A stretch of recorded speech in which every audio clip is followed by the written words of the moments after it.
bataille dans laquelle le chef de l'État est plongé. Et donc nous pensons que nous qui sommes État-solution, nous pourrons avoir des dividendes par rapport au rôle que joue notre pays sur le réchauffement climatique. Le président Darius a parlé de la radio Okapi, je préfère y revenir. C'est un média qui mérite vraiment notre considération. Je le disais encore aux partenaires de la MONUSCO, qu'ils étaient devenus des citoyens congolais. Après qu'ils aient passé plus de 20 ans, jour pour jour, au Congo, ils étaient devenus par là congolais. Ce n'est pas sans chagrin qu'on les voit faire leur balade. La mort dans l'âme, mais bon, c'est une mission qui devrait un jour prendre fin. Et c'est le cas. Mais la MONUSCO part en laissant la situation qui avait encore nécessité sa venue. C'est là qu'on ne comprend pas. Parce que la MONUSCO était venue pour ramener la paix. Notre pays était démembré et il fallait une force neutre pour récoller les morceaux. La voilà en train de partir pendant que les velléités guerrières se font sentir au nord Kivu avec des prétentions de s'étendre au sud Kivu. Ne va-t-elle pas rentrer demain encore? Auquel cas on serait en train de faire quoi, président? Et donc la radio Okapi, j'étais parlant de cette radio, qui a tendu le micro à tout le monde. Et les opposants, très souvent, ils trouvaient refuge. Quand ils n'avaient pas d'accès à certaines chaînes, ils recouraient là-bas. Ça a été vraiment une radio de la paix, une église au milieu du village.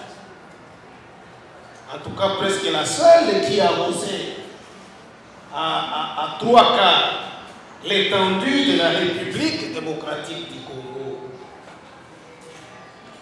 Le président l'a dit, voir cet outil important arrêter ses prestations, ça ne peut que nous toucher. Mais il y a d'autres radios Okapi parmi vous.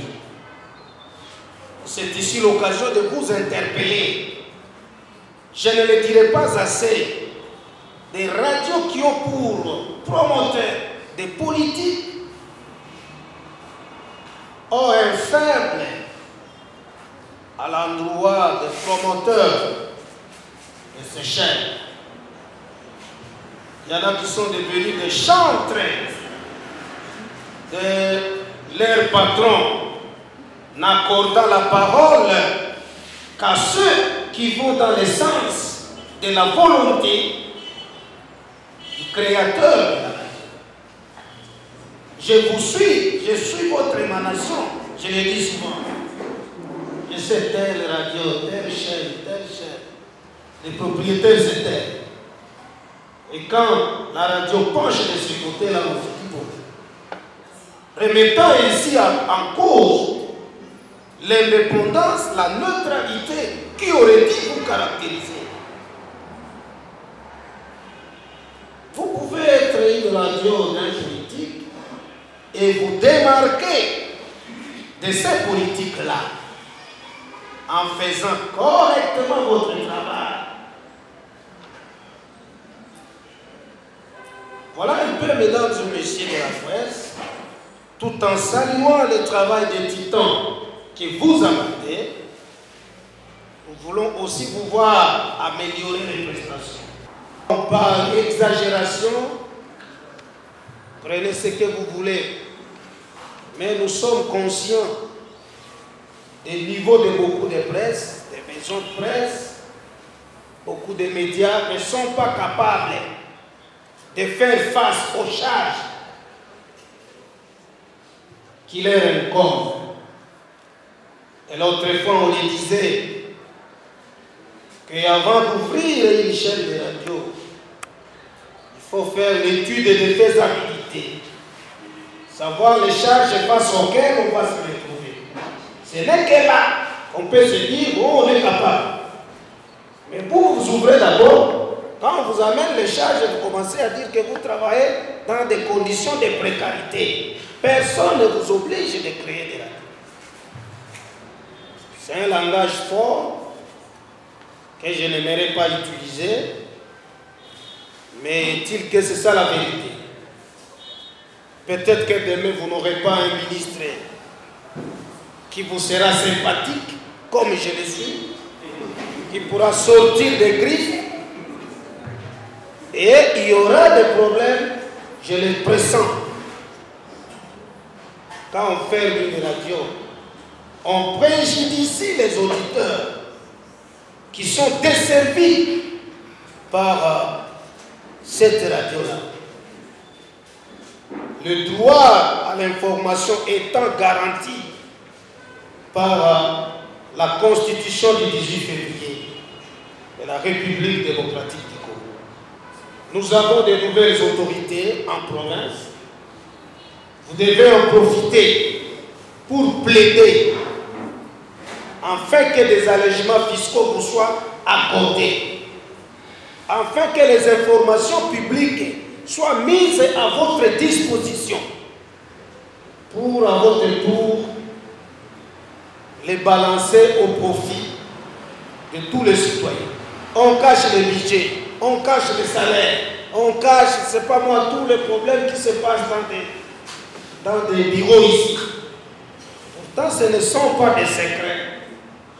Le budget est un document public auquel tout citoyen peut accéder. On doit savoir combien touche-t-elle, combien touche-t-elle, combien touche. Vous avez suivi la polémique autour des émoluments des députés nationaux. Jusque-là, personne n'est à mesure de vous dire combien touche un député national. Pourtant, ça aurait dû aller comme sur des roulettes. Et donc, c'est un combat. Et les journalistes que vous êtes, vous avez un grand rôle à pasticher dans ces combats-là. Certes que le politique ne vous accordera pas cela comme un gâteau sur un plateau. Il faudra batailler pour qu'on arrive vraiment à l'effectivité de la liberté de la presse au Sud Kivu. J'apprends ici qu'il y aura une série d'activités organisées. Autant que faire se peut, nous pourrions nous présenter à l'une ou l'autre activité selon que notre agenda le permettra. C'est sur cette note,